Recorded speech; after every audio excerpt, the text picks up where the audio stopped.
Hey there retro gamers, and welcome back to the channel where we deep dive into the golden age of gaming. I am Professor Retro, and today I've got a special treat for you all NES enthusiasts out there. You've heard of iconic titles like Super Mario Bros. And The Legend of Zelda, but the NES library is packed with hidden gems and lesser known classics that deserve your attention. So dust off your controllers, get ready, because we're counting down 10 more NES games you absolutely must play.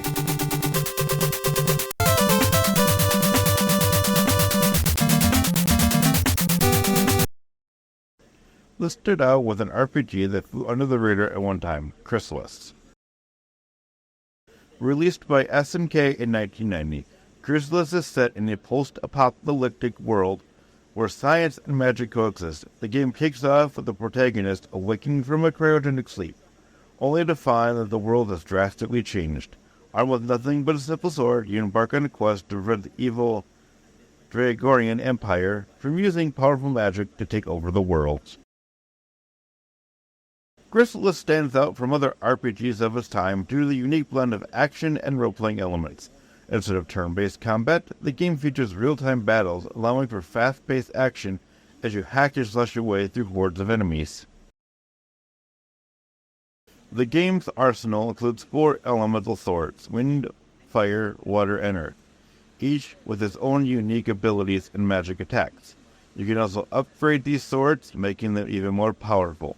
But the magic doesn't stop there. You'll find a variety of spells that allow you to heal, teleport, and even transform into different creatures to overcome obstacles. One of the game's biggest strengths is its engaging story. The plot is well written and keeps you invested from start to finish. The game world is vast and full of secrets, encouraging exploration and rewarding curiosity.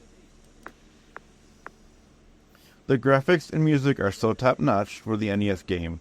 The colorful visuals, catchy tunes will bring the world to life. The opposite about isn't that? However, like any game, Crystalis isn't without flaws. The difficulty can be a bit uneven, with some areas being significantly harder than others. This can be frustrating, especially if you're not well prepared. So, if you're looking for an RPG game that's both challenging and rewarding, give Crystalis a try. It is a hidden gem that deserves a spot in your NES collection.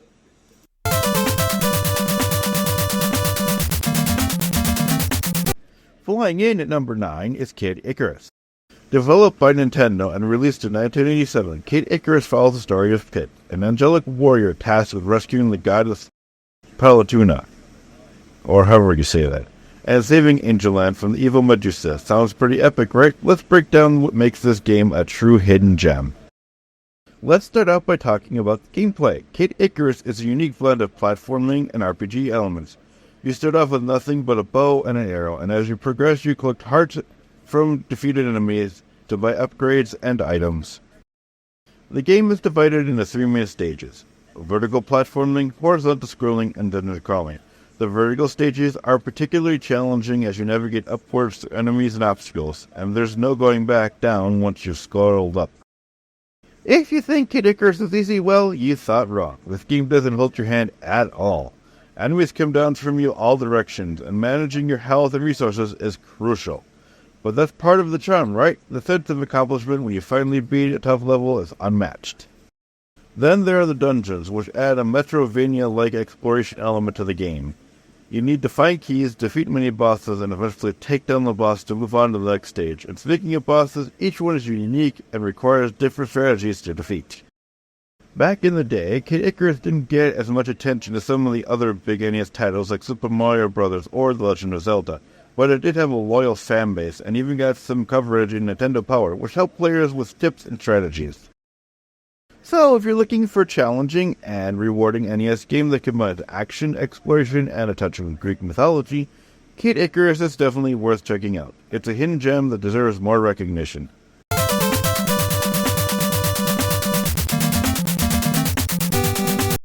Stealthing its way in the number 8 spot is Metal Gear.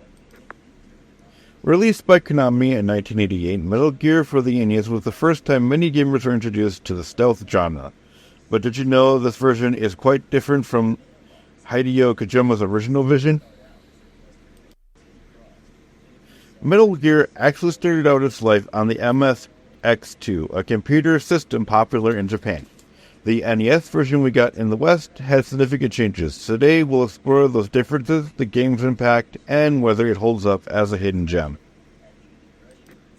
You play as Solid Snake, a rookie operative of the Special Forces Unit Foxhound, sent to infiltrate Outer Heaven, a fortified state. To destroy the ultimate weapon, Metal Gear. Sounds straightforward, right? But Metal Gear was anything but a typical action game.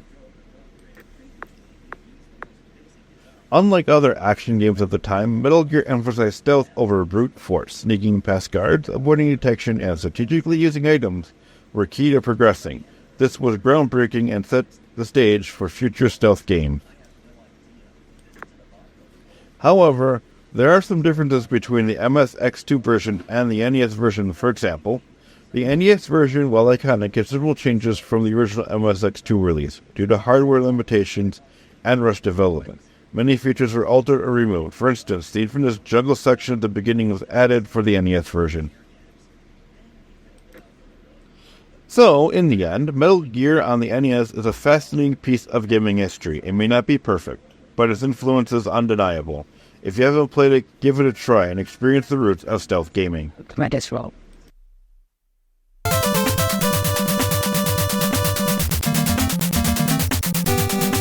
Punching its way into number 7 is, of course, Punch-Out! Released in 1987, Punch-Out! Was developed by Nintendo and quickly became a fan favorite. Originally titled Mike Tyson's Punch-Out!, the game starred the world-famous boxer himself. However, after the license expired, the game was re-released as Punch-Out! Featuring Mr. Dream. You play as Little Mac, an underdog boxer from the Bronx, who was guided by his trainer, Doc Lewis. Your goal? To rise through the ranks and become the World Video Boxing Association champion. Punch-Out! Is known for its colorful cast of opponents, each with their unique fighting styles and patterns, from the glass-jawed Glass Joe to lightning-fast Soda Popinskis. Each fight requires you to learn and adapt to your opponent's moves. The gameplay is all about timing and strategy. Dodging, blocking, and counter punches are key to success. And let's not forget those powerful star punches you can unleash when you find the right openings. But don't be fooled by the game's fun exterior. Punch-Out! Can be incredibly challenging. Some fights will test your reflexes and patience to the absolute limits. And of course, the final showdown with Mr. Dream, or Mike Tyson in the original, is one of the toughest battles in gaming history. Overall, Punch-Out! Is a true classic that has stood the test of time. Its influence can still be seen in a modern game, and it remains a beloved title for many retro gaming enthusiasts. If you haven't played it yet, you're missing out on the NES's finest experience.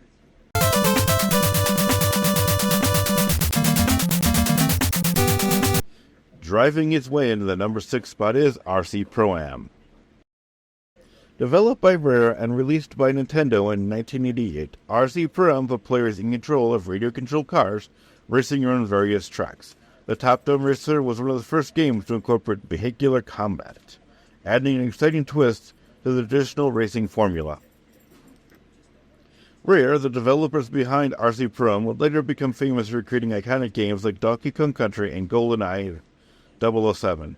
But back in the late 80s, they were already showing their knack for innovation with this thrilling racer. In RC Pro-Am, players race against 3 AI-controlled opponents, navigating through tracks filled with obstacles, power-ups, and hazards. The goal? Finish in the top 3 to advance to the next track. Some simple, right? Well, there's a bit more to it. Scattered throughout the tracks are various power-ups, including turbo boosts, missiles, and bombs. These items can give you a competitive edge or help you sabotage your rivals. And let's not forget the letters that spell Nintendo. Collect them all to upgrade your car to a faster and more powerful model. RC Pro-Am's influence can be seen in many racing games that followed. A blend of racing and combat paved the way for titles like Super Mario Kart and Twisted Metal. It also introduced mechanics that would become staples in the genre, such as upgradable vehicles and collectible power-ups. Here are some fun facts about RC Pro-Am. Did you know that the game was originally going to be called Pro-Am Racing? And while it was a hit on the NES, there's also plans for a version on the Commodore 64. Sadly, it never materialized. RC Pro-Am is a shining example of Rare's creativity and the NES's golden age of gaming. Whether you're a retro enthusiast or new to the world of 8-bit racers, this game is a must-play.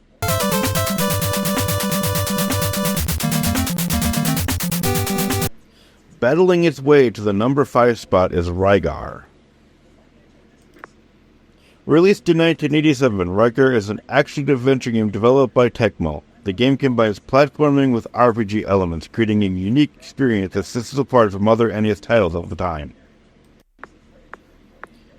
You play as the legendary warrior Rygar and must save the land of Agrul from the evil king Rygar.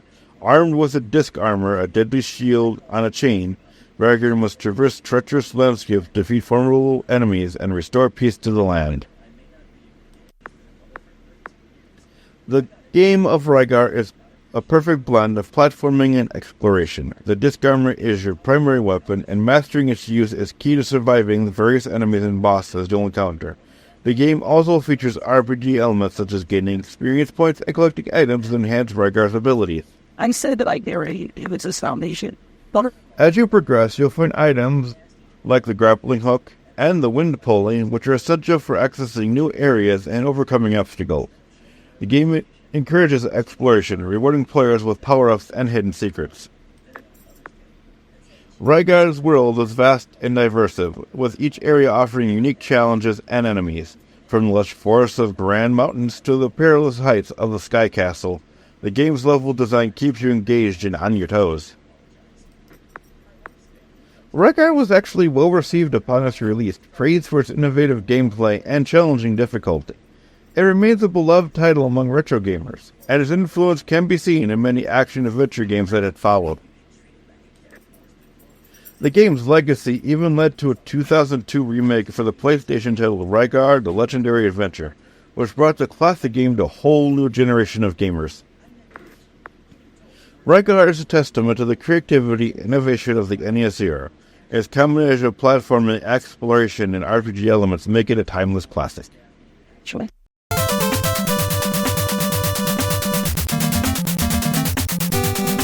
Summing its way to number 4 is Star Tropics. Released in 1990, Star Tropics was developed and published by Nintendo for the NES. It was unique for its time, blending elements of action, puzzle-solving, and RPG mechanics. You play as Mike Jones, a young teenager who travels to a tropical island to find his missing archaeologist uncle, Dr. Jones.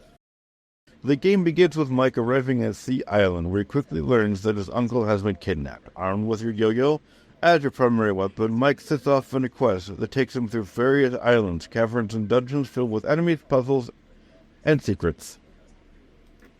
One of the standout features of Star Tropics is its gameplay. It's a mix of exploration and combat, with a heavy emphasis on puzzle solving. Let's break down some of the key mechanics.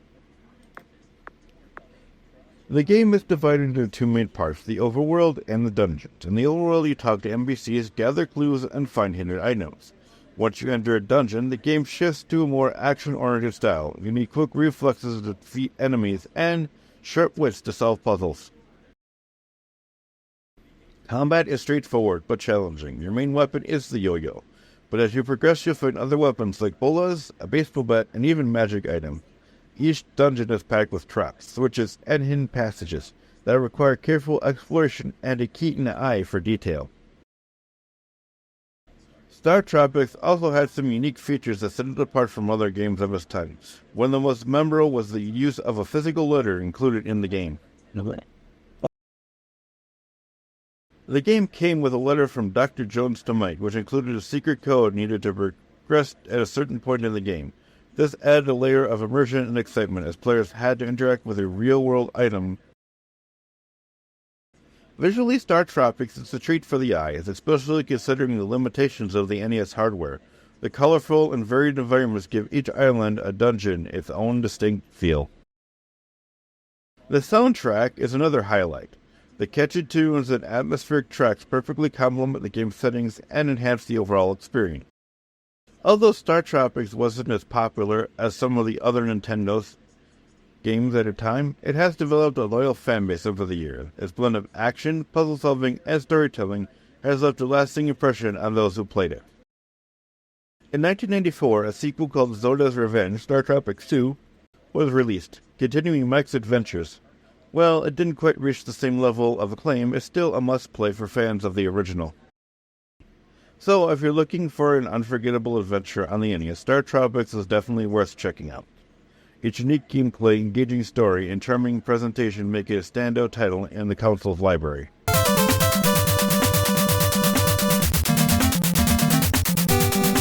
So for the number 3 spot, I decided to group 3 of the most notable NES games of all time in one entry, Super Mario Bros. 1 through 3. First up, we have the game that started it all, Super Mario Bros. Released in 1985, this game revolutionized the platforming genre and became an instant classic. Players control Mario as he navigates through the Mushroom Kingdom to rescue Princess Toadstool from the evil Bowser.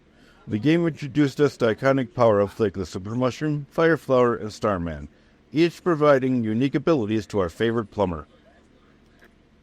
With its tight controls, memorable music, and challenging levels, Super Mario Bros. Sets the standard of platformers and remains a beloved title to this day. Now, let's move on to Super Mario Bros. 2, released in 1988. This game is quite different from its predecessor, and there is an interesting story behind it. Originally, Super Mario Bros. 2 was called Doki Doki Panic in Japan, because the original Super Mario Bros. 2 was a lot like the first, but way harder. Nintendo decided to rework it into a Mario game for the international market, resulting in a unique experience compared to the original. Players can choose between Mario, Luigi, Toad, and Princess Toadstool, each with their own abilities. The gameplay focuses on picking up and throwing objects, adding a new layer of strategy. Despite its differences, Super Mario Bros. 2 is a fantastic and fun game that stands out in the series. And finally, we have the masterpiece itself, Super Mario Bros. 3. Released in 1990, this game was often regarded as one of the best video games of all time. Super Mario Bros. 3 brought a plethora of new features, including a world map, new power-ups like the Super Leaf and Tanuki suit, and diverse imaginative levels. The game also introduced the Koopling, Bowser's mischievous children, as bosses. The graphics, music, and gameplay were all a huge step forward, creating an experience that captivated players and solidified Mario's status as a gaming icon. Super Mario Bros. 1, 2, and 3 on the NES are truly timeless classics that helped shape the gaming industry. Whether you're a retro gaming enthusiast or a newcomer, these games are an absolute must-play.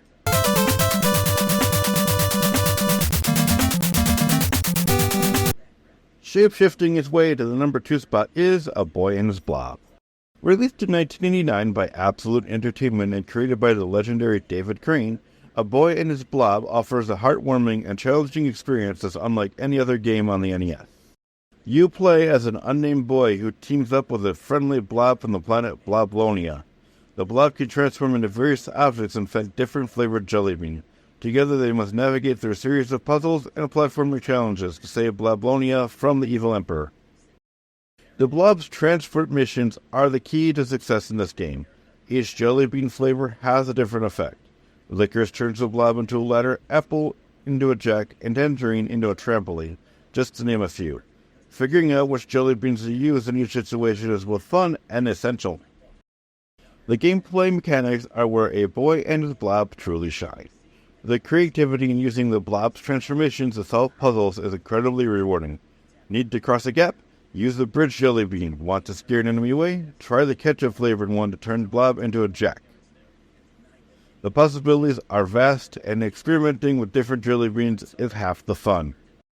Graphically, A Boy and His Blob has a charming cartoonish style that fits the whimsical nature of the game. The animations are smooth and the environments are detailed. The sound design complements the visuals perfectly, with catchy tunes and fitting sound effects that enhance the overall experience. A Boy and His Blob, Trouble in Blobonia, a game that stands out for its creativity, charm, and innovative gameplay. If you're a fan of retro games and haven't tried this one yet, it's definitely worth a playthrough.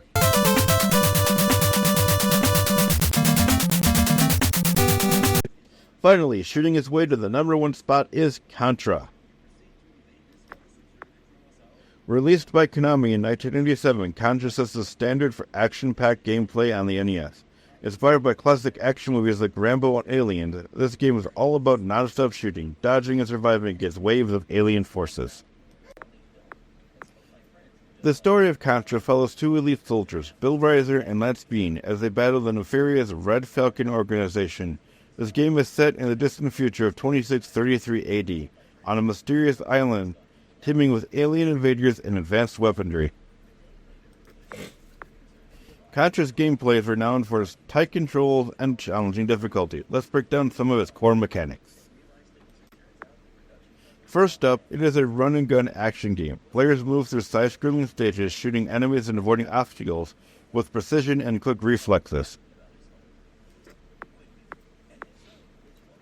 Power-ups are next. Collecting different power-ups enhances your firepower. From the spread shot to the laser gun, each weapon has unique advantages. Next is co-op play. Contra shines in its two-player co-op mode, allowing friends to team up and tackle the alien menace together. Communication and coordination are essential for survival. And one pro tip here. If you are playing the game with a friend, try to keep up with your friend, otherwise you will lose a life. Finally, battle stages. Each stage accumulates in an epic boss fight, requiring players to memorize patterns and exploit weaknesses. And also, Contra features a variety of memorable stages, each with its own unique challenges. Let's take a quick look at some of them. The game starts in a lush jungle filled with enemy soldiers and turrets. It sets the pace for the intense action to come.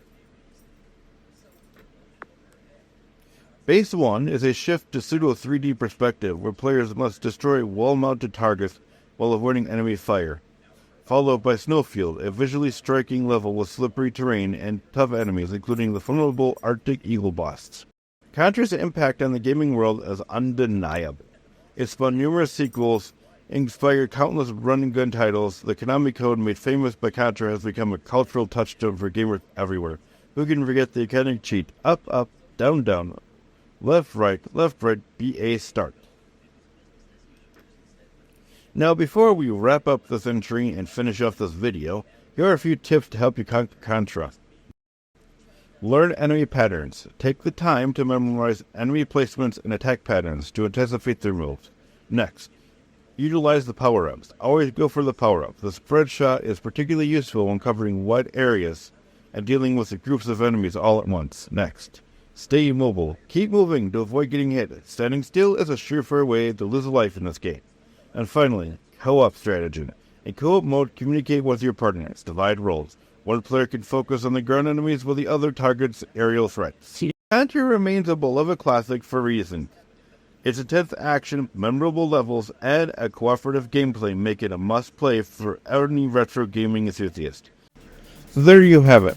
10 more of the best of the NES library. So if you enjoyed this list and want to dive deeper in the world of retro gaming, make sure to hit the subscribe button and ring the bell so you never miss an update. Share your favorite NES games in the comments below. I'd love to hear which titles you think deserve a spot on the list. And I'm Professor Retro, telling you don't forget to like this video if you found it helpful and share it with your fellow gamers who might enjoy a trip down memory lane. And remember, if there's a specific game you want me to cover in the future, let me know. Thanks for watching, and I'll see you in the next video where we explore more hidden gems and classic hits. Keep on gaming.